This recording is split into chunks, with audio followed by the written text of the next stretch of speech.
Metal Gear Rising: Revengeance is an action game developed by Kojima Productions and Platinum Games. It released for the PlayStation 3, Xbox 360, and PC. The player takes control of Raiden, the protagonist of Metal Gear Solid 2, as he goes on a journey to get vengeance. In this video, I'll mostly be going through the game and try to analyze why it is that I have found myself so attached to this game. The game opens up with some dialogue establishing this game after the events of Metal Gear Solid 4. The world has clearly made even more advancements in technology since the end of that game, and honestly, I think Revengeance does a really good job at establishing this. Every single soldier, no exceptions, has some sort of artificial enhancement. The cyborg super soldiers are established pretty quickly. Right off the bat, I have to praise Revengeance for not beating around the bush. Once the opening cinematic is over, the player has full control over Raiden and is free to play the game right away. There are some enemies right away that help ease you into the combat, and this, in my opinion, is a good way of handling tutorial stages. Games nowadays tend to beat you over the head with tutorials, so it's a good thing Revengeance not only allows you to skip its main tutorial, but also throws you into the thick of things fairly quickly.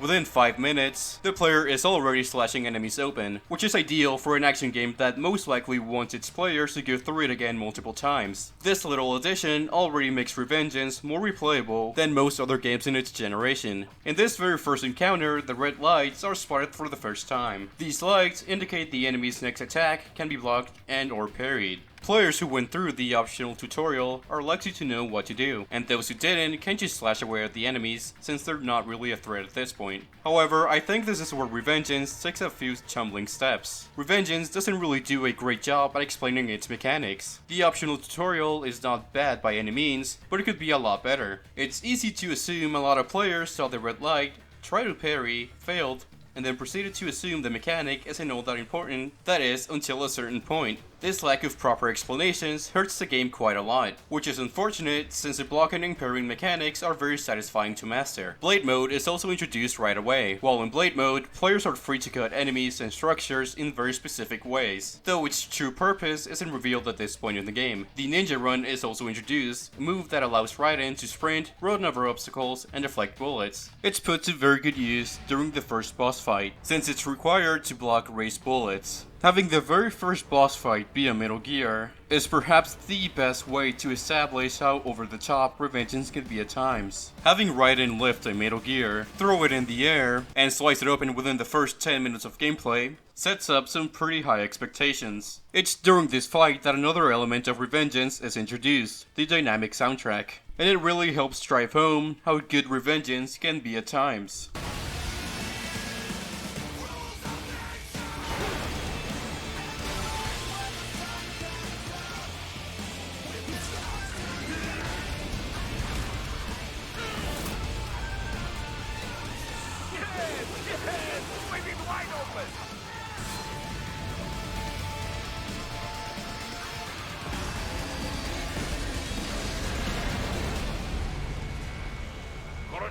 Very good.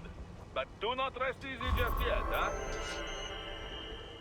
Something I would also like to mention is how raised attacks can all be parried, which allows experienced players to blast through the tutorial even faster. I think this really does add a lot to replayability, while also making the player feel like a true cyborg ninja. Sam is unbeatable, but trying to see how long you can last against him is still a lot of fun. It sets up both the player and Raiden very well for a Revengeance story. Players want to kick Sam's ass for beating them in gameplay, and Raiden arguably gets the short end of the stick, which is a bit embarrassing for him.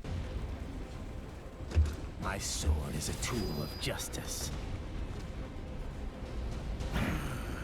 In the next chapter, Raiden gets a new look, and to be honest, I've always liked it quite a bit. I like the weird eye patch thing, and how edgy it all looks. The game once again tries to explain parrying, and if I'm being quite honest, it's not a very good explanation. Explaining it like this To parry incoming kills, throw out your own barrage of light attacks while your foe is on the offensive. doesn't go into enough detail as to how the mechanic actually works. Since the game didn't bother to explain it properly at this point, I will refrain from doing that for them. For now, that is. The Sandatsu maneuver is introduced, and now Blade Mode has a higher purpose. Sandatsu allows Raiden to cut his enemies open, take out their insides, and use them to replenish his own energy. In order to perform Sandatsu, a certain amount of meter is required, and going into Blade Mode will drain energy until a Sandatsu is performed. Sandatsu forces players to be precise with their cuts, as a means to not waste that much energy, but cutting enemies into a million pieces before performing the technique is also very satisfying. On higher difficulties, it even becomes a risk versus reward mechanic. Going for a Sendatsu can be quite dangerous. It leaves you open to attacks, so it forces you to be aware of your surroundings at all times. If you're low on HP and surrounded by enemies, a Sandatsu could turn the tide. But on the other hand, it could also kill you. Sandatsu slowly becomes one of those easy to learn, hard to master mechanics, and it never stops being as gratifying as it is, thanks in large part to the animation work. There's also some stealth in this chapter, and frankly, I'm not a fan of it. I think it's a viable alternative, but it's nowhere near as fun as simply going combo mad. It also doesn't help that it's a very dumbed down rendition of the stealth that's seen on the Solid series. The Soliton radar has been downgraded quite a bit, and to be honest, I really don't get why. It no longer shows the field of vision of enemies, and honestly, it's quite annoying. The AI has also been downgraded a lot, so even then, it's not as satisfying as outsmarting your enemies in Solid. The only saving grace here is how satisfying the stealth kills actually are, especially since they can chain into a Sendatsu. By this point in the game, sub-weapons are already being handed to you, and while it is annoying to have to go into a menu to select them every time, thankfully they're not really needed for much of the game, so this is not really that big of an issue. Still though, it's disappointing that they can't be used for combos. That sucks. Next up is Blade Wolf. The cutscene leading up to Wolf is well directed, and I like the way it cements Raiden's character in this game. I possess an intellect far beyond human reckoning. You don't say. Okay then, what's the meaning of life? Why are we here?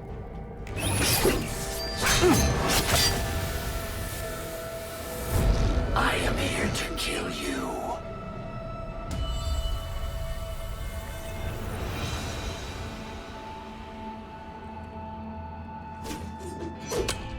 That's it? Pretty simple thinking for such a mighty intellect. I may analyze orders, but I may not disobey them. Should I disobey a direct order, my memory would be wiped. I must destroy you. What good is an intellect if you can't use it? Your taunting is pointless. Wolf requires the use of parrying, and like I said, the mechanic hasn't really been properly introduced. So that poor choice of words from a couple minutes ago has led thousands of players around the world to a very frustrating time with Wolf. Wolf himself isn't too difficult, but it's a fight that has pulled more than one person out of the experience. The dodge move also isn't available to the player by this point, adding even more fuel to the fire. Players who don't know how to parry either try to cheese the fight with healing items and the ninja run, have to look up parrying tutorials, or simply drop the game. It's a real big shame because once you actually get parrying, Wolf's fight is actually quite a lot of fun. I've always liked how he tries to maintain the high ground at all times, even when it's clear he's about to lose. The dynamic soundtrack makes another appearance, and it's still quite possibly the greatest thing to ever grace a video game. Once Wolf is defeated, another cool thing is introduced. The ability to cut bosses into a million pieces with Blade Mode. I mean, not really mechanically deep, but still very satisfying to pull off right after a boss fight. Next up, Raiden fights a helicopter. Not really much to say here, except that it can be kind of annoying, but some cool stuff can happen. The next boss is Mistral, the first member of the Winds of Destruction, and she's shockingly easy, when compared to Wolf, that is. Mistral doesn't rely on parrying as heavily as Wolf did, and the bots in the arena drop healing items when defeated, making the fight very easy. To be honest, I think Mistral should have been the first boss, and not Wolf. Mistral's parrying timing is quite a bit more forgiving than Wolf's, and if the player screws up, it's not too punishing because the health is plentiful. Wolf had some instances where you could also heal yourself, but they were few and far between, and relied heavily on your ability to perform a Sendatsu. I do like Mistral. She has a cool design, and has some fun banter with Raiden. A little nitpick I have with her is how useless her arms are. She has a really interesting design, but the fight against her really never uses it for anything. Mistral's extra arms are just kind of sitting there really. Personally, I think her fight should have revolved around parrying her arms off of her, eventually exposing her so Raiden is able to damage her. This would have made for a far more dynamic encounter that also eased players into the mechanic. This is still the first real level, after all. Well, I guess she does do a cool knife trick with her arms, so there's that. Raiden gives Mistral the cold shoulder, this guy blows himself up, and it's about time we moved on to the next chapter. Next up, Raiden goes to Mexico and wears a mariachi outfit. Not much to say here, except for the fact that this is in fact an unlockable costume. God bless Platinum Soul. Wolf is introduced as Raiden's partner, and he's a surprisingly enjoyable character to have around. His serious demeanor bounces off Raiden pretty well. This is probably my least favorite chapter in the game for multiple reasons. The sewers are pretty boring, if I'm being completely honest. It's just one of those locations in games that has never quite appealed to me. And it doesn't really help that Revengeance isn't quite the best looking game out there. A new enemy type is introduced, the gorillas. Yeah, I don't care, I'm calling them gorillas. I like the gorillas quite a bit, but some of their moves are quite annoying. If you're hit with some of their moves, you're forced to move the stick back and forth, and it's not fun. Players should be punished for their carelessness with a loss of HP, not a potential loss of their joystick. The gorillas also introduced the yellow flash, which signal attacks that cannot be parried or blocked. These attacks must be avoided, and this leads into something I don't really like about Revengeance. For whatever reason, the dodge move is optional. If players decide they don't need the dodge move for whatever reason and never buy it, they'll find themselves frustrated a lot of the time, since they don't have any means of dodging the yellow flashes. This chapter also has a lot of gorilla enemies, and they have a lot of unblockable moves. The dodge should not have been optional. These little guys are also introduced, and fighting them in packs is fun, mostly because evading their ranged attacks while also dealing damage is a fun challenge. This chapter has a heavier emphasis on stealth, which I already established isn't really my favorite mechanic in this game. The various instances where the game wants you to use stealth drag this chapter down in my book. I get why the mechanic is here, but this is Metal Gear Rising, not Metal Gear Solid. You're also forced to play as this little guy for a short bit. This wouldn't even be worth mentioning, since you only really do it for about a minute, but it kind of stands out like a sore thumb, since this is the only time something like this happens in the game. It's a bit of a pace breaker, but again, it doesn't last for very long, so I can't really complain. George is introduced, and I've always found myself enjoying the slang he uses. It also helps that even without that, George is quite charming. Yeah, not really much else to say about him. This chapter's boss, mini boss, yeah, it's kind of a mini boss, isn't really that difficult, but it does manage to sneak in another use for Rules of Nature, the MG Ray theme, and I want to say it's cool, but it's not, it's lame. Anyways, not really much else to say about the grad, so I'll just let this clip play out and move on to the next chapter.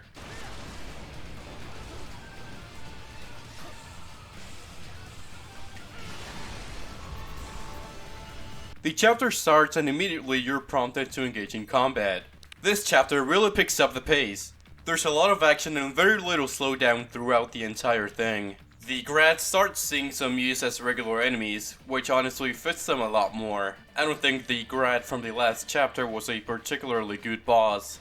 These heavy hitters show up for the first time, and they, like the gorillas in the previous chapter, have some unblockable moves that makes them a lot of fun to fight, especially when there's multiple enemies around. It creates a flow of dodges and parries. Unlike the gorillas, however, these guys can be pretty slow, but in return they pack a much heavier punch. This is something I really have to praise Revengeance on. It never stops introducing new ideas.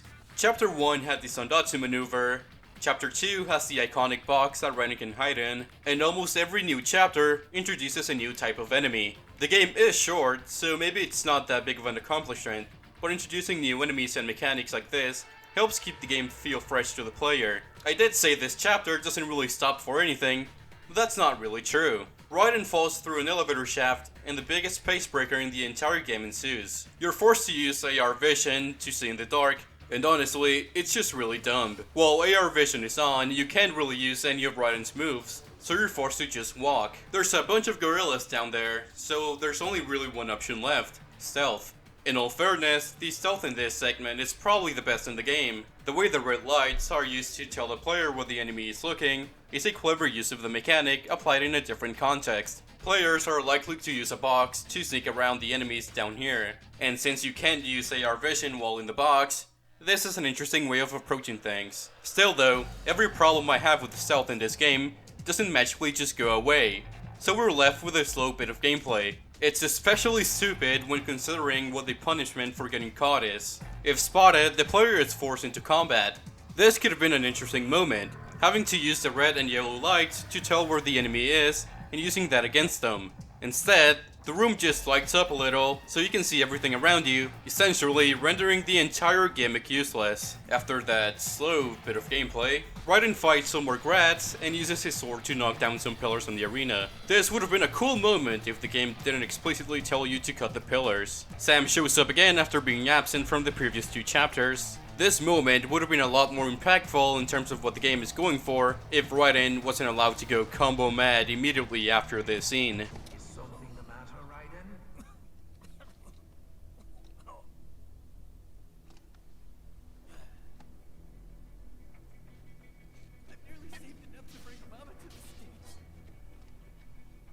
Finish him off! Stop it! Anyways, let's kill him. Anyways, yeah. The game ends up restricting your moveset a bit after this, so I don't see why they simply didn't do that here. Maybe not a complete removal of Raiden's entire moveset was needed for this moment to have more weight. If all Raiden was allowed to do in this encounter was Sendatsu his enemies, then it might have worked a bit better. If we really want to go the extra mile, they could have animated some special Sendatsu takedowns for this moment, maybe making them more gruesome. Like I said, the game takes away all of your moves right after this, and you're forced to slowly walk your way towards the next boss arena.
Thankfully, this doesn't last for very long, but it ends up just kinda sticking out like a sore thumb. Here is where one of the most iconic moments in the entire game takes place. While Mistral had a cool design that didn't really amount to anything, Monsoon is kind of the complete opposite of that. He quite possibly has the best design in the entire game, and his entire fight revolves around that gimmick. Unlike every other enemy in the game, Monsoon can't be cut. Monsoon doesn't really get that much screen time, but I think the way his few minutes of relevancy are used are pretty great. Monsoon is a character that appeals to both solid veterans and rising newcomers, and the voice acting add a lot to this scene. And it's here where Ripper mode is finally unlocked. I did just praise the voice acting behind Monsoon, but I also have to point out how comically bad the Jack the Ripper lines are delivered.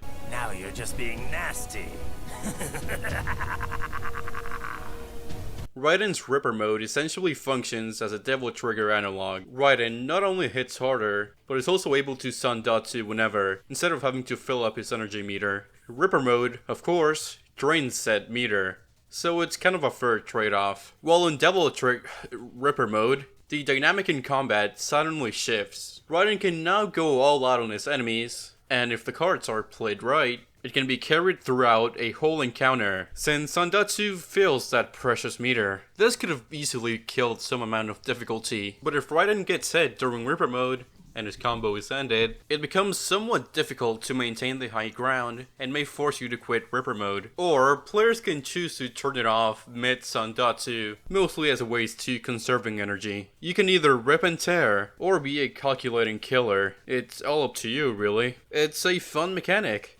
Not necessarily deep, but fun. And I guess it's about time we talk about it. Oh man, Monsoon is one of the highest height in all of Revengeance. Every single one of Monsoon's attacks can be parried, no exceptions. For players who still haven't gotten the hang of parrying, this is the peak of difficulty. And for those who do get it, it's a very energetic and frantic fight. Monsoon is also a bit forgiving to those who still aren't good at parrying. He drops EMP grenades that can stun him and open him up for damage. For more experienced players, it's time to parry, and parry a lot more. Blade mode also sees some use, although it's not really all that great. And I also have to once again highlight the great use of music in this game. This is by far the song with the highest BPM, and really it's only fitting since Monsoon has the longest combo strings and fastest attacks out of any boss in the game. The finale.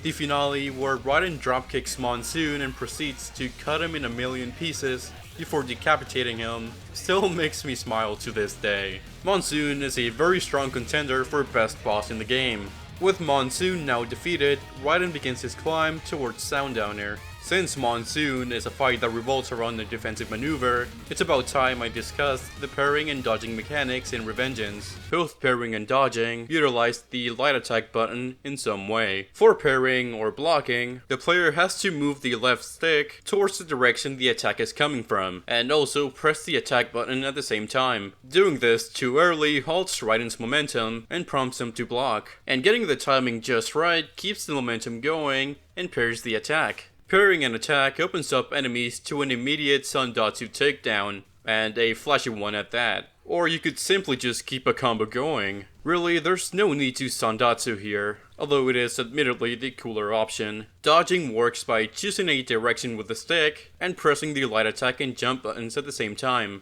If a direction isn't chosen, Raiden will just dodge backwards. At first, the mapping of these two actions may seem counterintuitive, but in my opinion, they're a great addition to MGR's combat. Because both of these actions utilize an attack button, the player is always on the offensive. The dodge is even called defensive offensive. Red flashes get parried and Sandatsu'd, and yellow flashes get dodged while producing damage and adding to Raiden's combo. Dodging, in particular, requires some good positioning, as a poor dodge could result in some severe punishment. A player can't always just dodge backwards. A direction must be chosen in most scenarios, and that kind of moment-to-moment decision making carries on for the entire game if you bought the dodge. The real beauty in all of this is that these two moves add layers of complexity to Revengeance, but a player's thumb is still sitting in a comfortable position throughout all of it. Except if you're playing on keyboard, in which case all you have to do is press X. Don't play this game with keyboard and mouse, just don't.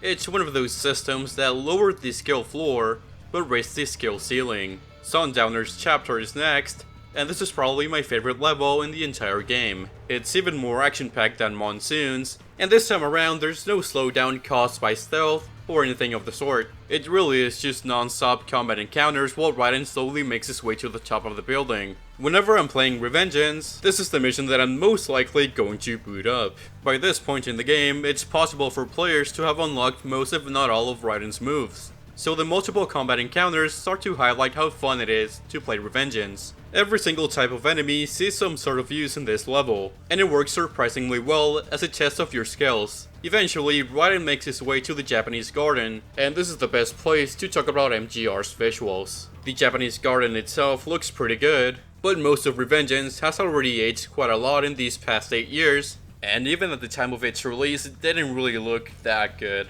I've praised the game's character designs quite a bit in this video, while the environments in Rising are so lackluster sometimes. that I have to wonder why the game didn't have more garden-esque levels. I do like urban settings, but not when that's all a game has to offer. Especially in a fast-paced action game like Revengeance. A lot of the textures and the like in Revengeance also don't look quite as good as MGS4, but that's mostly because it was aiming for a rock-solid 60 FPS, a decision I still respect to this day. However, this does not excuse the blandness found throughout the game. The number of polygons you're pushing doesn't necessarily determine how good your game will look. This chapter also has 2 filler bosses, a fake Mistral and a fake Monsoon, and to be honest, I'm a bit torn on them. I did mention earlier how this is one of the chapters I often revisit to get a short burst of Revengeance fun, and these 2 really help spice things up whenever I play this chapter and nothing else. In a full playthrough, however, this is quite jarring. Reusing Mistral is already enough to raise some eyebrows, but recycling Monsoon right after his fight is pretty bad. Fighting this hollow husk right after the blood-pumping finale of the previous chapter makes this feel like the worst kind of padding. If they really wanted to reuse a boss, I suppose Mistral would have been fine, but her fight should have been changed a bit more. Here's my proposal, pause if you want to read it. As they are now, these fights feel like dull, boring padding in a full playthrough, since they don't feature all the original's moves, QTE sequences, and the dynamic soundtrack. So, anyways, Sundowner is next, and he's the biggest letdown for me personally. He's really funny, has some really great voice acting, I love his design, and his weapon, but he's probably the easiest boss in the game. His theme is also very good. Sundowner's fight is mostly about the spectacle, but I feel like it didn't have to be this way. Sundowner requires you to use blade mode to cut his shields for the first phase. Sundowner's first phase is fine as it is. It's a nice intro to the fight and all that. It's during his second phase where things quickly fall apart, however, as Sundowner is very easy to kill without his shields.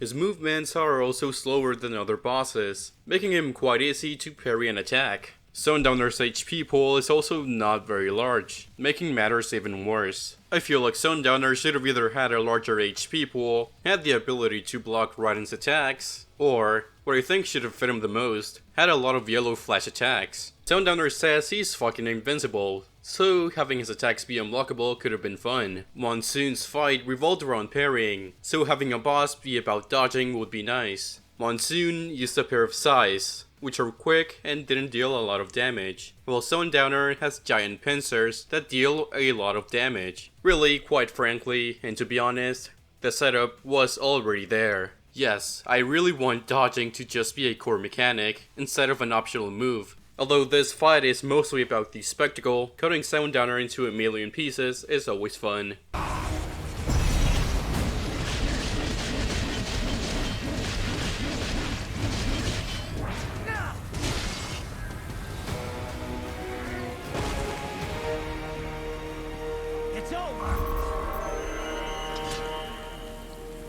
After defeating Sundowner, Raiden gains access to his pincer blades, and this is a good opportunity to talk about unique weapons. Throughout the entire game, players can get Mistral's polearm, Monsoon's sai, and Sundowner's pincer blades. Each of these weapons adds something to Raiden's moveset. The polearm grants some crowd control moves, the sai can be used as a grappling hook, and the pincer blades deal a lot of damage. And here's what might be my single biggest problem with MGR: the lack of on-the-fly weapon switching. Weapon switching in Revengeance is done by going into a menu and then selecting a unique weapon. Devil May Cry 3 proved without a shadow of a doubt that on-the-fly weapon switching can add layers upon layers upon layers of depth to a combat system. It also doesn't help that unique weapons don't have many unlockable skills. Games like Ninja Gaiden sometimes justify the lack of this mechanic by giving each weapon a lot of skills and combos, so every single one of them feels like a different playstyle. The polearm has some unlockable skills, the sai has none, and the pincers have a couple.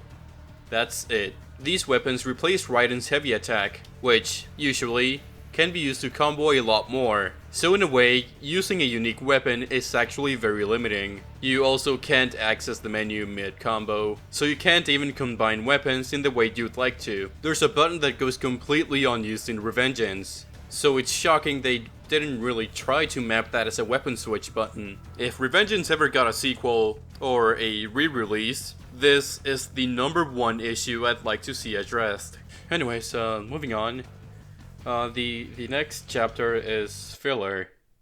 The objective is pretty funny out of context. You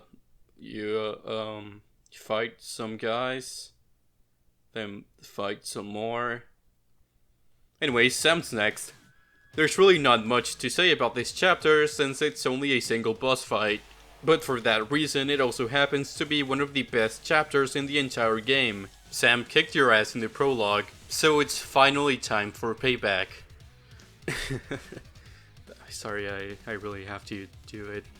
Revengeance, if you will. A nice detail here is that the lyrics play throughout the entire fight. During the prologue, the player already heard the instrumental version of this song, so it only makes sense that it doesn't have to play beforehand. It helps Sam stand out a bit more. Sam's attacks are fast and have quite a bit of weight to them. The way he's animated sells him as a calculating samurai. He has some long strings of combos, and some of his attacks are delayed as to trick you into blocking too early. And he can also kick your ass even without his sword. Again, I don't have much to say about Sam and this chapter, other than how cool it all is. Anyways, before I start talking about the final chapter, I wanted to point out how Yagashi Nan, most famous for his Senran Kagura art and designs, got to put his own art in the game. That's all, really. Anyways, getting back on track, I think the airport is a bit underwhelming as a final level. The rise towards Sundowner felt epic, but this is just going through an airport for about 5 minutes before getting to the boss. It's also very visually uninteresting, maybe even more so than any other level in the game. It's a good thing, then, that the boss at the end of the level is the most memorable thing about Revengeance. Before getting to Armstrong, there's a short encounter with MG Excelsius, and it's a good warm-up. You know, it gets the blood pumping. Although it isn't very challenging, it manages to be very entertaining. Just like Ray, Excelsius can be disposed of very easily, but taking down such a massive foe in this manner is just very, you know, the F word, I've said it a lot of times by now, fun. After defeating Excelsius, this happens.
I've talked about how some bosses suffer from a lack of screen time, and you'd think Armstrong would have the worst, since he only shows up at the very end. But he doesn't. It's safe to say Armstrong steals the show at the very last minute. I've mostly been avoiding the story in this video, but I really have to praise the writing behind Armstrong. Armstrong himself is very very memorable, but it's the way he interacts with Raiden that makes him as iconic as he is. Both Raiden and Armstrong essentially agree on a lot of things. They have both identified real issues and want to fix them however way they can, but the way they go about it ultimately differs, meaning they have to fight. It's not the deepest thing out there, since it only comes up at the very last minute, but it works surprisingly well. Almost this entire chapter is a very heated political debate. The incredible performances and funny/iconic lines are the cherry on top. Fuck all these lipstick lawyers and chicken shit bureaucrats! Fuck this 24/7 internet spew of trivia and celebrity bullshit!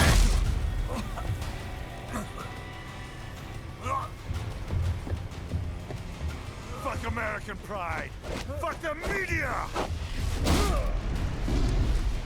Fuck all of it! America's diseased, rotten to the core. There's no saving it. We need to pull it out by the roots.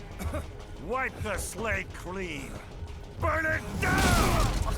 Armstrong's first phase is unbeatable, but you still have to lower his HP bar to a certain point. It introduces you to some of his moves, though in a very weak form. During the second phase, these two just have a fist fight. Something I like about these two intro phases is how Armstrong's HP never falls below a certain point. Even though Raiden is clearly trying his best, it really sells him as an unstoppable nanomachine man.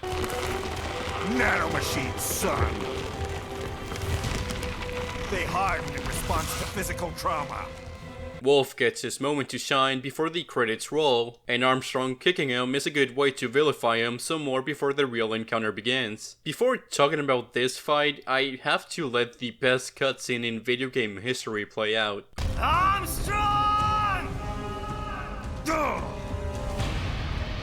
I said my sword was a tool of justice.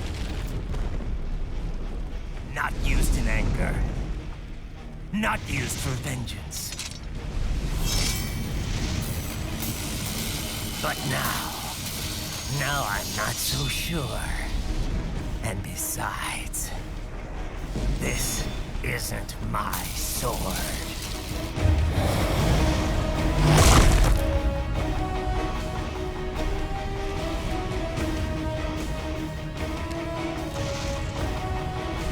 Come on!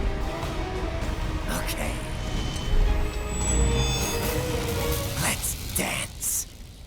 Armstrong is a really good boss. He's the only boss who has 200% HP, so already these stakes are higher than usual. Something good for your final boss battle. You can take away chunks of it easily through QTEs, so it ends up being about the same, but it still helps give the ending some more weight. This fight incorporates every single mechanic in the game. Blocking, the ninja run, dodging, blade mode, etc. It has to be this way. It's also one of my personal favorites final boss themes, and its use in this fight is nothing short of great.